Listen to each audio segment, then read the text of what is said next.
Welcome once again to the lands of the Boonwurrung, the Bunurong and the Woiwurrung-Wurundjeri people of the Kulin Nation. Their sovereignty was never ceded. We are on Aboriginal land in this particularly big year for recognising what that means. It is an absolute honour to be on Aboriginal land. Now, so much to talk about tonight. Welcome everyone to the glamorous evening session of ACMI's superb Future of Arts, Culture and Technology Symposium. Hashtag ACMI Symposium. That's a lot of characters, but I'm sure we can get that in there.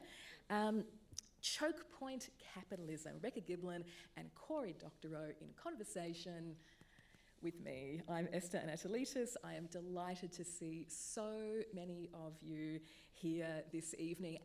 And for those of you, tonight on Valentine's Day who've brought, a bit of someone special here tonight, don't feel awkward. It's our first date too. So let's get right into it. First of all, a great big welcome for Rebecca Giblin and Cory Doctorow.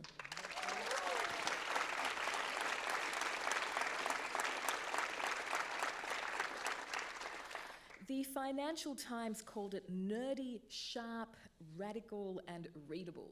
The Saturday paper called it an important and powerful book. Douglas Rushkoff called it infuriating yet inspiring, and The Guardian called it evocatively gruesome. Because smashing capitalism is not a clean affair. A book that never lets the reader off the hook in pushing us towards action. So let's take a journey through our 21st century creative landscape, as the ACMI blurb puts it, whose systems have been designed to separate creative labourers from the value they create at every possible point. We're going to have a conversation about power, about individual power, institutional power, collective power, creative power, and how it works, because seeing all the responses to your book so far, and I'm just going to slightly wriggle forward so I can see Cory as well, and maybe Rebecca will slightly wriggle backwards, and then, Do you want me to shift forward as well? Are you good? I can do that. No. Bit of shimmying. Sufficiently this shimmied? Is good. I think we're good. Into place. Because I'm seeing a consistent thread of responses to your book about the importance of the action chapters. So we're going to spend a fair bit of time on that as well. And you're all going to have some questions as well. As you know, the time in conversations like this just flies by. So have your questions ready when it's question time. And as we all know, a question is when you pose something for these guys to answer. It's a very succinct thing, and it ends with a slightly higher tone. Sort of like that. Questions also have one part, not two parts. And we will heckle you if you ask a bad question. We will totally heckle you. All right, let's get into it. Let's start with capitalism. So, politicians and captains of industry of all stripes like to kind of, market capitalism as this lovely, perfect thing of open competition and just, ease of access for everyone. But as we know, it is, a little bit faulty and really quite, quite a total failure. Choke points that throttle artists, as these two characterise in this book, which all up really exposes the big lie that we don't have competition, fairness, open markets, etc. So my first question to Rebecca and then to Cory is, pick one of the lies of capitalism and tell us how it impacts on artists. Rebecca.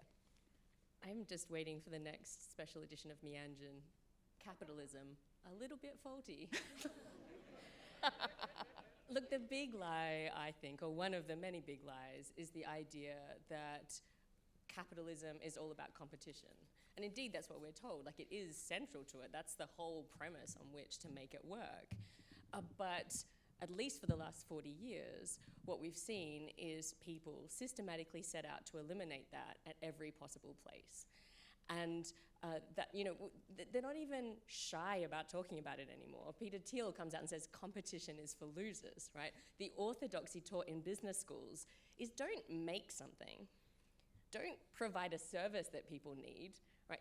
Doing that is going to only get you regular rich, right? And the way people work is that they see somebody who's richer and they want that instead. And people have got really freaking rich. And so people want to get dumb rich. And the way you get dumb rich is you take a market where there's buyers and sellers and you distort it into an hourglass shape where you've got the buyers at one end, the sellers at the other, and you squatting predatorily at the neck where you get to mediate access between the two, and by doing that, squeeze out far more than a fair share of value. Ouch. Cory, what's one of the big lies of capitalism and how it affects artists? So we underwent a real phase change in how we think about competition and antitrust as a kind of West. Started in the US, but spread to Canada and the UK. And Cory, I'm just going to jump in there. For the Australian audience, what is antitrust? So antitrust is the American 19th century term for competition law. There used to be these things called trusts. So you would have these rail barons or coal barons, nothing that Australians would be familiar with, clearly, who would decide that competing with one another was very wasteful. And so what they would do is they would put all of their businesses in a trust, and then they would sell shares in the trust to each other. They would allocate shares to the trust in each other. And what you'd end up with is one kind of mega firm. It would look like there were lots of different companies that you did business with, but it turned out that they all had a common ownership. It's a bit like when you go down the grocery aisle and you have all these products down one side, all these products down the other side, and if you pick up any of them and you stare closely enough at the label, you'll find that they're all either made by Unilever or Procter & Gamble. And if, by some incredible chance, some, dude in a leather apron in St. Kilda makes a biscuit that people really like, one of those two companies is going to buy this guy's biscuit company, and when they do, they're going to say, well, we bought it because we know our customers value choice, right? It's that Duff Beer, Simpsons Duff Beer brewery tour where there's like 11 different vats of Duff Framboise and Duff Bock and Duff Light, and they're all being fed by one tube that's just squirting out into all of them. So this is antitrust. Antitrust is the idea that competition, for lots of reasons, to make markets better, but also to make our politics better, is really important. And about 40 years ago, that changed. 40 years ago, a kind of conspiratorialist named Robert Bork, he's best known outside of economic circles for having been Richard Nixon's Solicitor General, and whose crimes were so ghastly that when Reagan tried to put him on the Supreme Court, his confirmation hearing completely tanked for him. If you've ever heard the term borked as a synonym for something that's going very badly, that's what it comes from. It comes from Robert Bork's terrible, ghastly confirmation I thought hearing. it was a Muppet Show term. No, the Swedish Chef has no nexus. It's a parallel evolution. I've had some really terrible job interviews, but that one always makes me feel a little bit better. It's pretty remarkable. So Bork had lots of very bad ideas and also a kind of alternate history of antitrust. But one of the strangest ones that when you actually expose people to it, they're like, wait, he believed that. A kind of parallel might be, for those of you who've always been a little suspicious of chiropractic and weren't sure whether you believed in its basis, the one thing no one ever talks about is that the founder of chiropractic said that he received his wisdom about chiropractic from a ghost. Right? Robert Bork had all of these economic theories, and in the end, they all boiled down to this Gnostic reading of the antitrust statutes that he concluded meant that the law said the opposite of what everyone had believed it said. He was just wrong as a factual matter. We can debate whether his theory was good or not, but he said that his theory also accorded with the law, which it didn't, just for avoidance of doubt. He just made up some stuff. You'd have to be sort of QAnon grade conspiratorialist to actually read the conclusions that he found in the statute. And one of the weird things that he believes that no one really understands when we talk about economic orthodoxy and antitrust is he said that distributions didn't matter. That if the industry got bigger, that was all that mattered. We shouldn't care about who got the money. So for 40 years, you may have noticed, we've been expanding copyright. It lasts longer. It covers more kinds of works. The statutory exemplary damages are higher in the US. It's $150,000 in civil liability and $250,000 in criminal liability per download. And the ease with which you can prove an infringement has only increased. And indeed, if you don't care about distributions, this looks like a win, because the 5 publishers, 4 studios, 3 record labels, two ad tech companies and one company that runs all the ebooks and audiobooks in the world, they are richer than they have ever been. The sector is thriving, but in real terms, the incomes of artists have fallen, also proportionally. Artists are poorer, their works are making more money. And this is what you get when you say it doesn't matter who gets which slice of the pie, all that matters is that the pie gets bigger. And this would make sense if you thought that the reason that someone went and got a record is they really wanted to be sure that the shareholders of the record company were making as much money as possible, and not that they cared about how much money the artist was getting. However, if you think that people care about this, then this is not a good economic theory. No, it's not. And in fact, the entire book, and the first chapter in particular, are full of these really rigorously set out examples of exactly this kind of thing. It's kind of, you've got to brace yourself for the grim reading for the first few chapters, and then you get into the what are we going to do about it chapters. Oh yeah, we weren't expecting that, but we found out. Can everyone hear me okay, by the way? Good. I'm a little bit haunted by, we did an event in DC a few months ago, and Amy Klobuchar told me to speak up. I've never been told to speak louder in my life, and now I'm like kind of paranoid about it. But the first chapters, I think we've been inculcated in this for so long. Cory and between us have been working on these issues like 4 decades, and we weren't expecting so many people to get back to us and say, I was so angry I started rage laughing, because like to us this is just like, yeah, this is how it is. But yeah, if you do get to that rage laughing stage, keep reading, because there is hope coming. I like that, rage laughing. Also a great Valentine's Day sensation. So let's talk about artists, because something that the book does really, really well is set out, is characterises what it means to be an artist in, some particularly specific ways that are about power relations as well as about, what it means to be a creator. But some of these problematic characteristics, the oversupply of creative labour, the fact that artists are always all too eager to work for less or work for free, reluctant to collectivise, and yet, as the authors note, when artists speak, the media listens, so there is a voice that is appreciated. So, Rebecca, you do note in the book that Chokepoint Capitalism doesn't just refer to artists, but it refers from everyone from chicken farmers to professional wrestlers. So what makes artists different in this sense? Yeah, I think you answered a bit in the question. I work very closely with artists in a bunch of different fields, and they keep telling me, oh, but of course I would do it for free. And I was like, stop saying that. Definitely stop saying that, for one thing. But look, we know there's been extensive literature in the field of cultural economics looking at the material conditions around creative labor. We know that creative workers will do that work for less than they'll do other forms of labor. And so, an artist might paint a mural for less than what they'd charge to paint a fence. We know as well that due to the desirability of this, this is, in many cases, is a job that allows you to get some kind of intrinsic satisfaction, right? You don't need to go home full of hollow emptiness inside. And so under the system that we inhabit right now, the understanding is, well, you shouldn't get paid for that. We get paid to fill the hollow emptiness. So the more hollow emptiness you've got, the higher your salary is, which is why we give so much money to finance bros.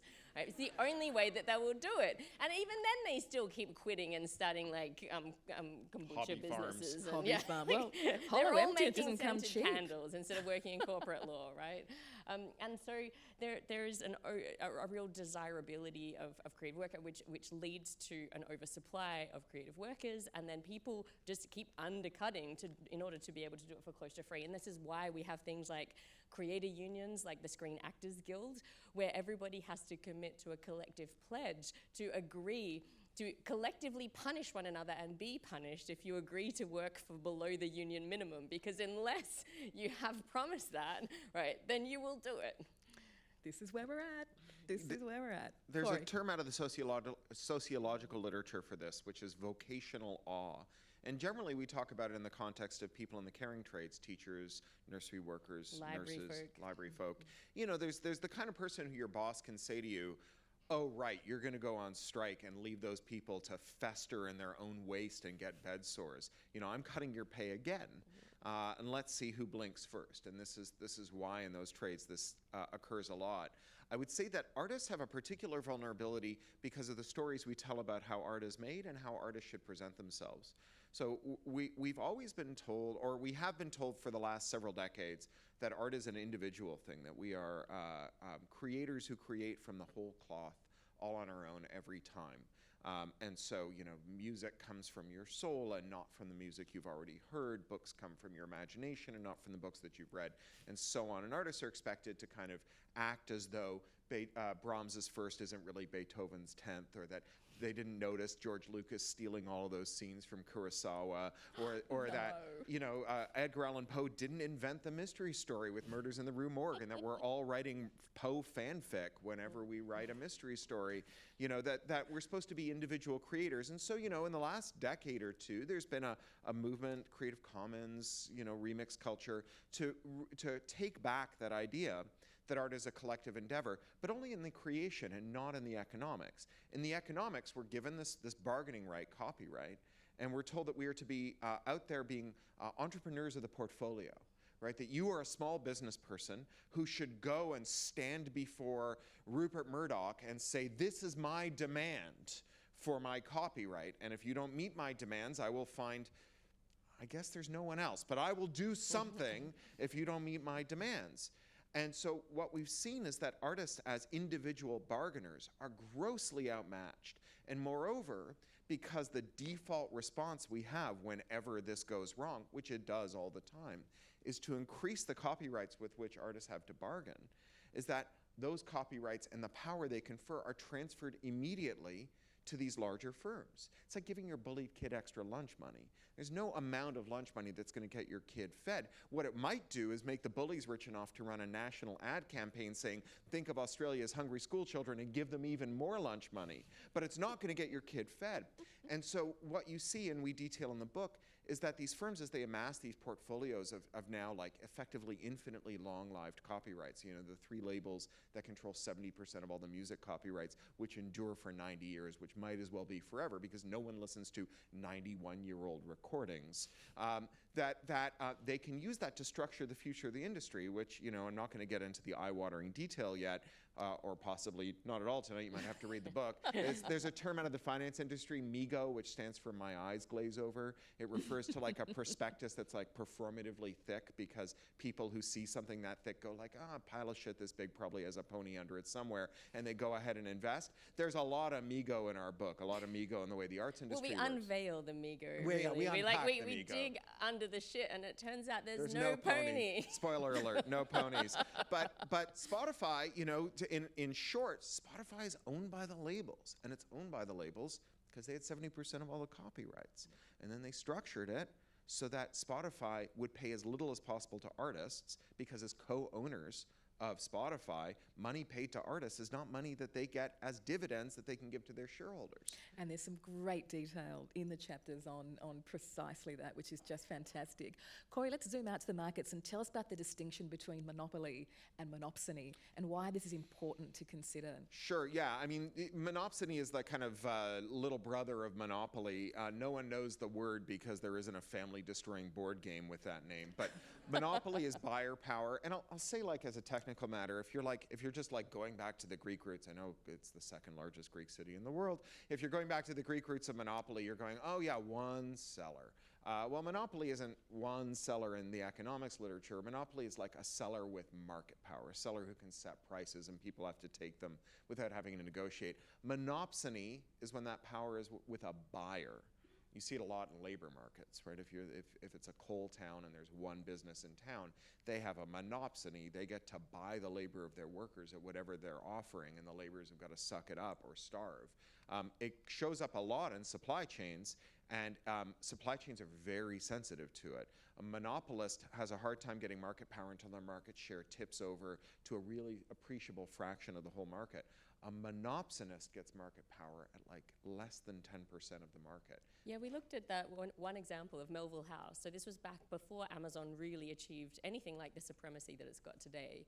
And they set out, they created something called the Gazelle Project, which is exactly what it sounds like. They set out systematically to go after the weaker publishers shake them down for more margin, i.e. cut them away from the herd, and then use that margin to sort of feed back into this in order to like then go after others, right? Like a cheetah hunting a sick gazelle in the internal memo. Yeah. They put that in writing. The only part that the lawyers didn't like is the name. They were fine with doing the thing. They was like, don't call it that. We might get in trouble. They never got in trouble. But Melville House... Project Premeditated Murder. But Melville House resisted, right? They were just like, we cannot go on giving you the margin that you ask for. We need a better deal.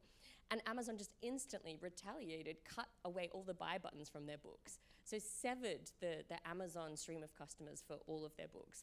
And at that point, I think they only had about 7% of Melville House's market. But the margins and the economics of publishing are such that because there was no replacement for those 7%, you couldn't get another 7% somewhere else, that just made it completely unfeasible for them to keep going.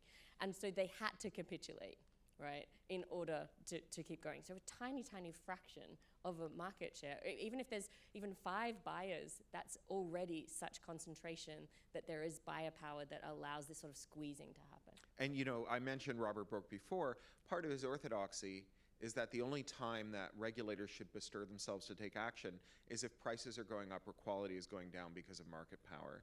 And he says that they should be silent on questions of returns to the supply chain going down, wages going down. If wages are going down, that just means that the firm has found some new efficiency that they can pass on to their customers. This is called the consumer welfare theory.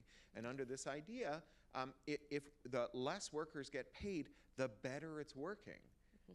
Yeah, but then if you think about it, right? So okay, so you've got your price at the checkout, and you know maybe that's not going up, although as we show in the book, actually it really does. They just try and make sure that it's not directly linked to the stuff that they're pulling. But even if that price does stay the same, if you're getting squeezed as a worker and you're getting that downward pressure on your wages, you've got less and less ability to buy the goods and services that you need, which has exactly the same effect as if they just put the prices up. Which is extraordinary, and of course what we've experienced in Australia the last decade, where we now know that the previous government had an explicit policy of keeping wages stagnant, and that with all the research that happens around artists' average incomes, they have not budged since research was first undertaken in the 80s. It is just extraordinary. Now, gosh, reading the book, there is quite a catalogue of all the different ways that culture is locked away from us. But interestingly, a lot of the choke points that are identified are also, as we're saying earlier, about capitalism. They're also lies. Tell us, Cory, about how the algorithms aren't actually looking at us in any particularly strategic way, but are simply disguising what the seller wants. Sure, yeah. I mean, let me start by saying that I'm skeptical of the discourse around algorithms that says that, you know, Mark Zuckerberg invented a big data mind control way to sell your nephew fidget spinners, but then Robert Mercer stole it and made your uncle into an anti-vaxxer. I just think that everyone who's ever claimed to have built a mind control way was lying to themselves or everyone else or both, and extraordinary claims require extraordinary measures. And it's likely that maybe your uncle was a racist even before he got on Facebook, right? I just think that we have to be very careful about what Lee Vinsel calls crita-hype, which is when you have someone who declares themselves to be an evil wizard, and you go, oh my God, guys, there's an evil wizard. They like being evil wizards. I think we can call them mediocre monopolists instead. You know, maybe the reason that you're on Facebook isn't that Facebook has built a mind control ray that hacks your dopamine cycle. Maybe it's because they took all your friends hostage. And they won't, if you leave Facebook, they won't let you send messages to it. It's not for any technical reason. You can send messages to Facebook from not Facebook. All it takes is them opening up a gateway, which they won't do because they want to have a walled garden that's really a prison. So all of that said, there is a thing that these content moderation algorithms do, and search algorithms, all of these algorithms that order material and order the display in which you get information, is they enable these two-sided markets, these platforms, to enact something I call the enshittification cycle. So in the enshittification cycle, you first need to rope in users or customers. And so you allocate all the surpluses to them. So when you show up on Facebook, what you mostly see are the people you follow on Facebook, right? What could be better than hearing from people that matter to you, right? And so you're getting all of that. When you first start on Amazon, when Amazon first started, if you search for a product, it would show you the product. Google used to put at the top of the search results the thing you searched for, right? So this is allocating surplus to users, right? So the users show up and they get locked in some way or another, right? Maybe they do all their shopping on Amazon, which means that their local businesses stop existing. So now you have to do your shopping on Amazon. Maybe you become acclimated to searching on Google and it just becomes a habit. Maybe all your friends are on Facebook, and so you have to be on Facebook, and you can't all organize to go somewhere else for the same reason you can't all figure out where to go for dinner, except squared and cubed, because it's thousands of you and not 7 of you, right? So you're locked into Facebook. So now they can take some of that surplus, they can allocate it to business customers. That might be performers. So if you're on YouTube, now they're suggesting your videos to other people. They're charging low commissions. They're giving you a share of the ad revenue. If you're on Facebook and you're a media brand, they only require that you put a couple of sentences from your news story and then a link so people go visit your website where you get all the ad revenue. Maybe if you're on Amazon, they're subsidizing the shipping, they're buying things from you at full cost, but subsidizing the sale so that the consumer pays less than you're receiving. What a great business to be in. Amazon is just like subsidizing other people to buy your products. So all of this happens, you get lots of business customers and they get locked in too. And then once the users are holding each other hostage and the business customers are being held hostage by those users, then we enter terminal stage enshittification, which is when the surpluses are taken from users and business customers and reallocated to shareholders. And so the first 5 screens of an Amazon search are 50% ads. Amazon claims to have a $31 billion ad business. It's not ads, it's payola. They charge businesses to show up at the top of your search result, even if they're selling the thing you searched for.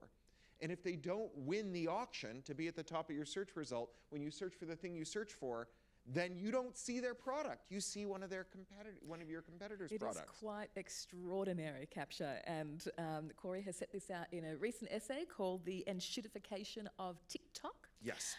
Which talks a great deal about the fact that, things shouldn't last forever. Some things should die, and there should be ease of exit, which I think are 2 really important criterion things that we really should be advocating for.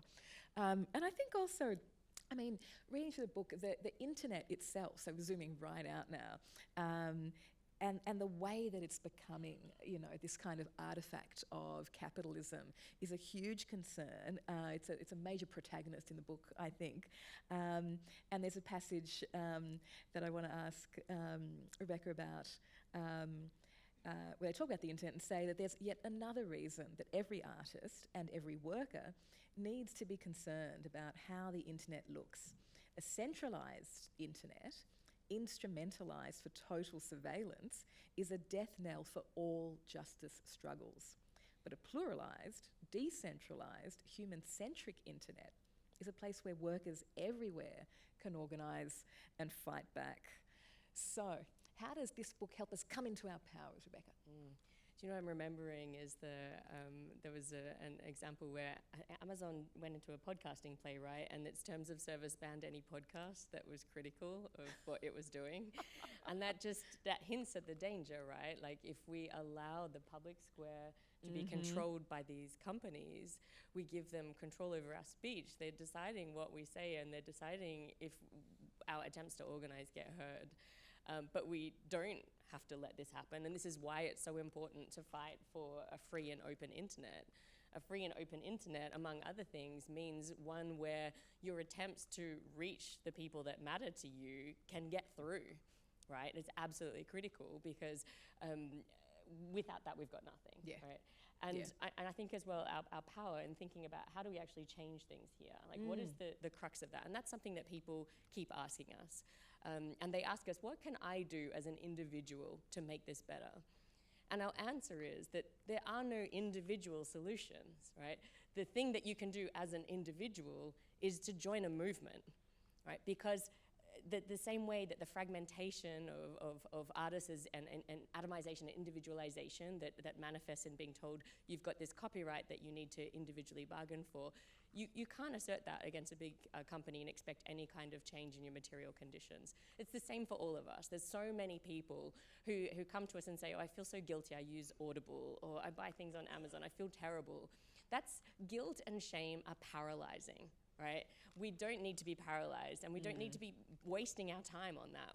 We need to be accepting that the reason why we use these services is because very, very smart people have invested often billions of dollars in making sure there's nowhere else for you to go, right? What we have to do with that energy instead is we have to mobilize, right? We have to understand as well that we're part of the same fight, that it's not just artist rights that are at issue here, and not just the question of can artists get paid, right? We are all increasingly struggling under these changed economic conditions as growing concentration of wealth and accumulation of wealth means that there's less and less for the rest of us.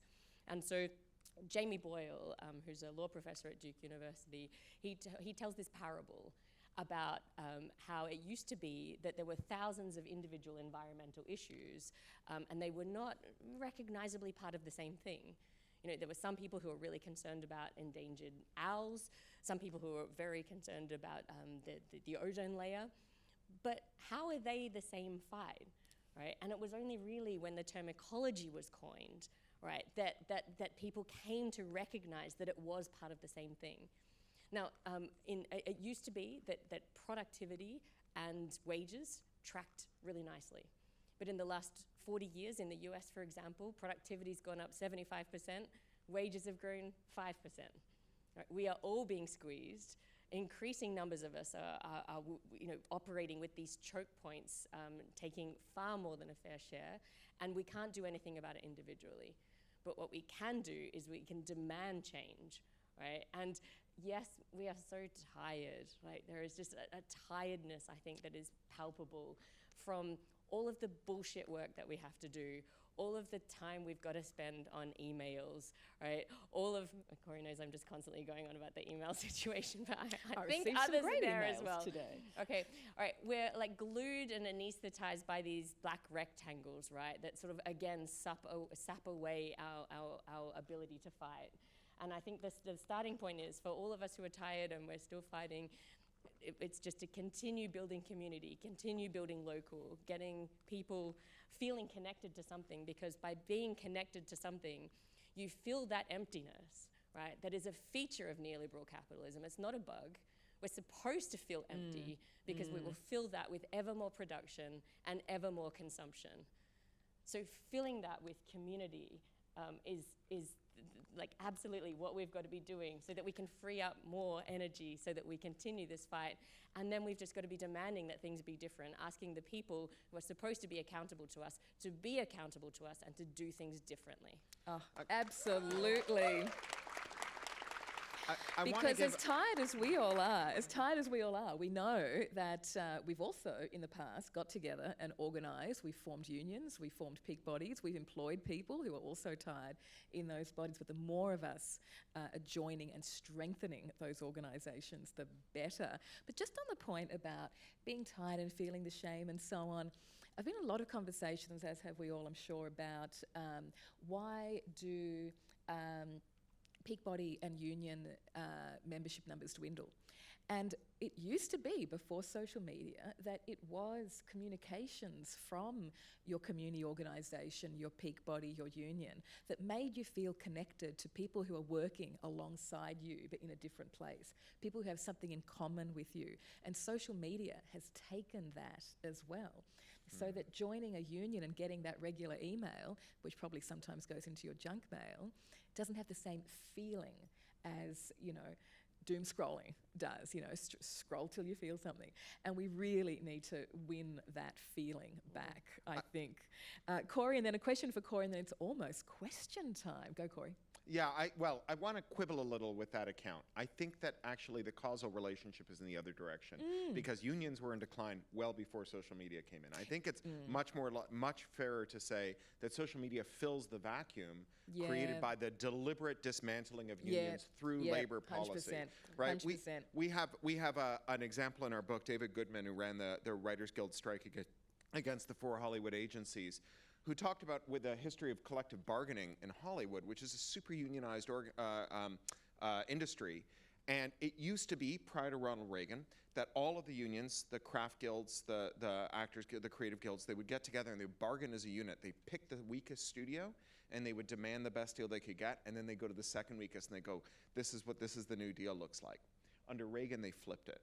Under Reagan, the studios bargain as a unit, and the unions bargain as individual unions. And they go to the weakest union, and they get the best deal they can, and they go to the next one. So the thing is that the dynamic here, like, I believe in ideology. I think ideas are important, but I'm also a materialist, right? And there are material, identifiable causal links that tell us where we got unions and what happened to them. It wasn't that the feeling changed. It wasn't a vibe shift. We used to put down rat poison, we didn't have rats. We stopped putting down rat poison and the rats came back. The causal link is very easy to understand. We changed the rules about who could form a union and what a union could do, and the unions got weaker, right? So I want to give you an example of where collective action works and how it works like on a technical level and how it works on a practical level. So Taylor Swift. We all like Taylor Swift. Taylor Swift was trapped in a bad relationship with her record label. Her scumbag ex-boyfriend and some private equity ghouls had locked up her catalog. She quit and she went to Universal. She did some great stuff when she went there. She bargained for every Universal artist to get a share of Universal's income from Spotify. But the interesting thing about how she went from Warner's to Universal is really important here, because you've all heard about how artists don't own their masters, right? Musicians don't own their masters. Why? Prince put the word slave on his face, right? Because he didn't own his masters. What that means is that the copyright in the sound recording, which is different than the copyright in the composition, the song itself, the copyright in the sound recording is owned by your label. But here's the cool and weird thing. Musicians performing each other's music is older than copyright. Musicians have always performed each other's music. So when we first created licensing for live performance, that licensing was on a blanket basis. You could perform your songs or anyone else's songs. And when recordings came along after some important skirmishes, recordings operate on the same basis. When Sid Vicious recorded My Way, Paul Anka didn't have to give him permission, right? He just went and paid the compulsory license and he could record anything. So normally we think of this mechanical royalty, this compulsory license, as being the thing that lets you perform covers. But it also lets you perform covers of your own songs. So Taylor Swift, her deal with Universal was for her to cover her own songs, paying the same blanket license that you would pay if you signed a record deal and recorded Taylor Swift songs. What that meant is that she couldn't be locked in. Now here's a contrasting story. It used to be that sampling was a free-for-all. You could sample the same way that you could play a couple of bars of some important song in the middle of your jazz solo. It was considered to be something that wasn't copyrightable. We made it copyrightable. We created an exclusive right in it. We declared that with this individual exclusive right, musicians would be able to bargain for a better deal. It's not what happened. What happened is the labels just took all the sampling rights from everyone who signed a record deal, and they ended up squatting on those rights and not negotiating with people. So, you may have heard that one of the founders of De La Soul died today, right? De La Soul, their music's not available for streaming. The reason it's not available for streaming is that none of their samples could be cleared. They recorded the music before you needed sampling clearing, and they have languished in obscurity. Music that fans love, that the musicians love, that spawned generations of musicians who made more music than people love, was ripped out of our collective ability to see it. The first De La Soul album to go up on streaming is going up next month, a month after one of the founders of the band died. Right? That's what happens when you bargain with individual rights instead of collective rights. Okay, so just the other week, Revive, the Australian government's new national cultural policy, has been released. Basically, the policy is art is work, artists are workers, which replaces the previous policy, which is art is wallpaper, artists are wankers. So, Rebecca, tell us how the new national cultural policy responds to or picks up on some of the themes and some of the issues outlined in the book. This smile on my face is the smile I had when I read it. You know that feeling where you're a little bit incredulous and you're just like, something good happened. Like, we were really hopeful that they wouldn't make things worse, but we weren't expecting so much good. It's the enshittification. We're in that mindset. Yeah, you know? We've got a de-shittification happening, or been promised to happen in the Australian cultural landscape with almost $300 million of funding in the next 5 years. And so that's like the main thing that we need. We need money, right? But the next thing that we need to do is make sure that that money reaches the right pockets. Because of course there's tons of money already sloshing around in the culture industries, right? It's not that there's not enough money, it's the allocation of the money that's the issue. And so there's actually some lessons in one of the planks of the policy is to extend public lending rights, which are the rights to get money given to authors when their books are held by libraries. At the moment, it only applies to physical books. The government's promised after a long campaign to extend that to digital books. And what's terrific about public lending rights and what makes them the second most important source of income for Australian writers after royalties is that they attach to them as individuals regardless of who owns the copyright.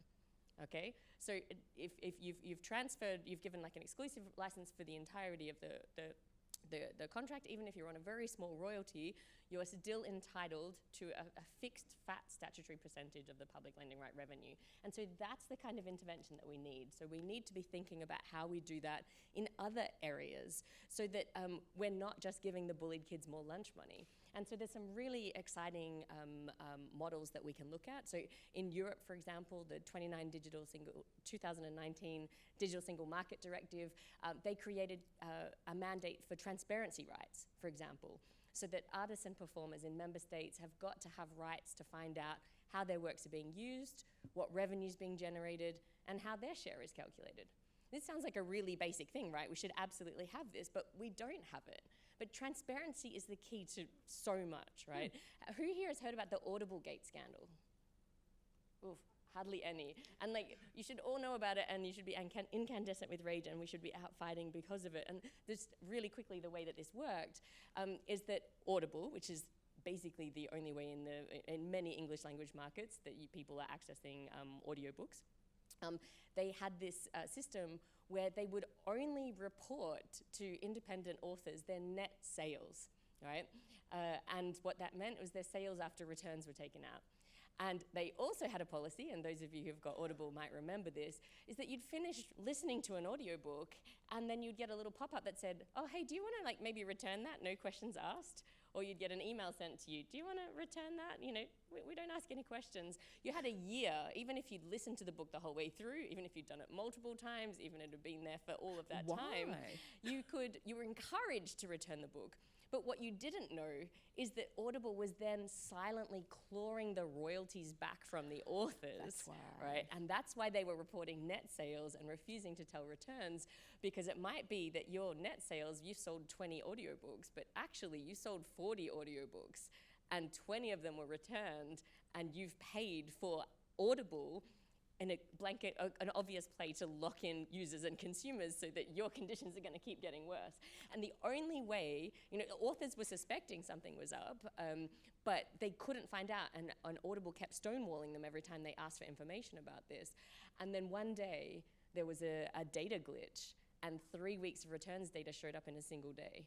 And so suddenly people are like, what do you mean hundreds of books have been returned, right? And so that little bit of information is what gave them the ability to mobilize and to organize and to demand change. And just to be clear, Audible is a division of Amazon. Yes, yeah. Because you can't fight an enemy if you don't know what it looks like, right? And so we see that record labels complain bitterly about lack of transparency when it's in their dealings with YouTube. They're just like, oh, we think that there's more streams than they're saying, and we don't think they're playing fair, and there's really no transparency around how the royalties are calculated. And I'm just like, yeah. Takes one to know one. You're so close to getting it.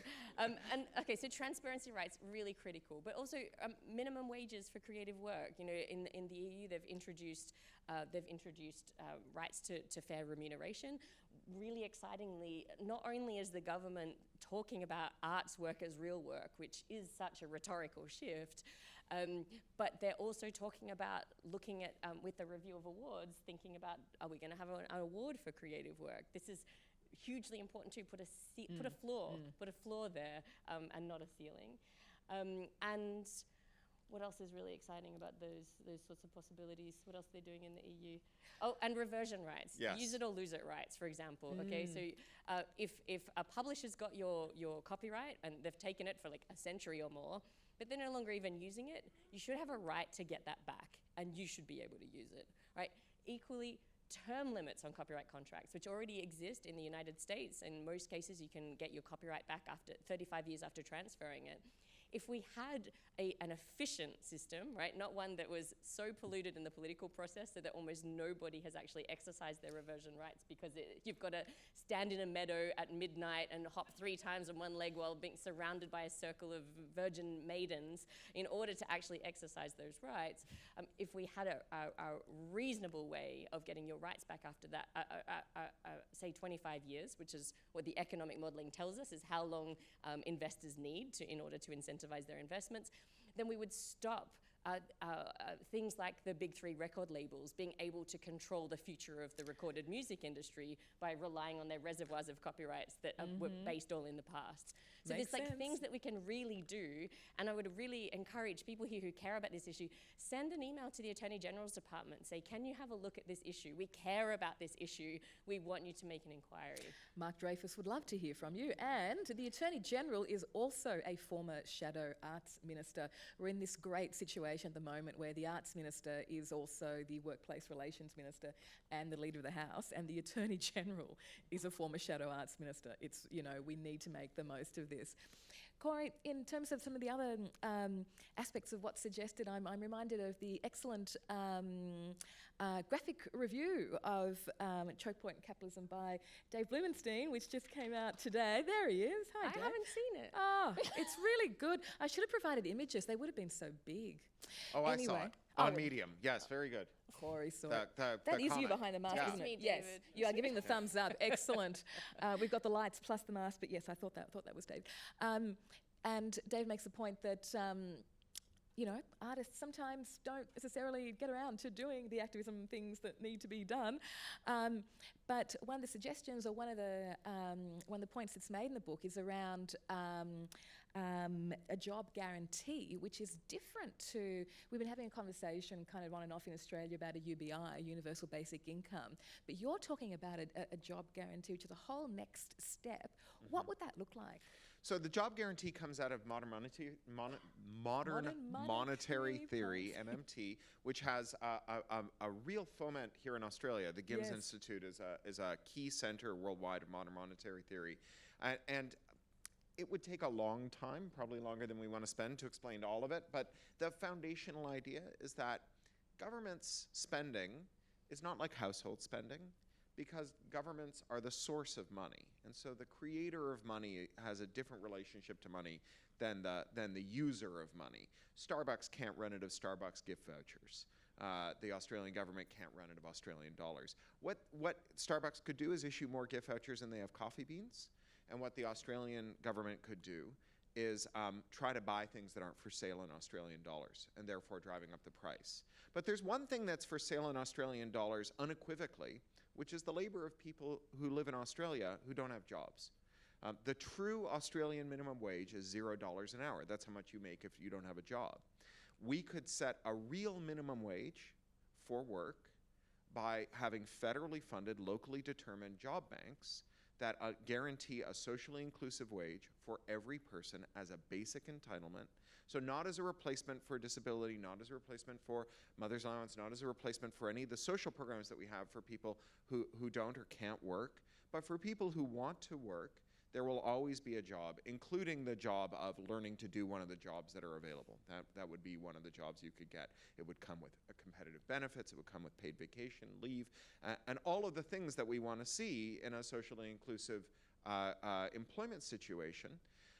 This was done in the United States during the Great Depression. They created the Civilian Conservation Corps, who went around and built the national parks in the US, and they funded the Works Progress Administration, where artists like Diego Rivera, musicians, ethnographers went around America painting great works of public art, building tile murals, monumental sculpture, writing books, writing songs, collecting music. Awesome. A lot of American folk music was collected in this way. And there is effectively an unlimited pot of money to pay for this work, so long as there are Australians who want to do this work. The money that the Australian government spends does not come from taxes. The taxes can't be collected until the Australian government has spent them. The way that the government taxes is it annihilates money when it taxes it away, and the way that it funds programs is by creating money. The government can decide to tax as much as it creates. It can decide to tax some and then sell bonds for the rest of it, or it can just deficit spend. It's entirely in the government's discretion. Sometimes it can do that in a way that is irresponsible, and sometimes it can do it in a way that's responsible. But don't ever let them tell you that somewhere in Canberra is a giant greasy pile of your Australian, notes that are piled up and then distributed. It would be as though Starbucks was somehow sitting on a giant pile of used Starbucks vouchers, and that the only way they could sell a Starbucks voucher is if someone had come and redeemed them. The way that Australian dollars come from someone typing zeros in a spreadsheet, right? They do not come from your I reckon taxes. they've got my money hiding in a red shoe somewhere. Now, in the Ideas Lying Around chapter, they write, please read this critically. Build on our ideas or come up with your own and help change your world. So please thank Rebecca Giblin and Cory Doctorow.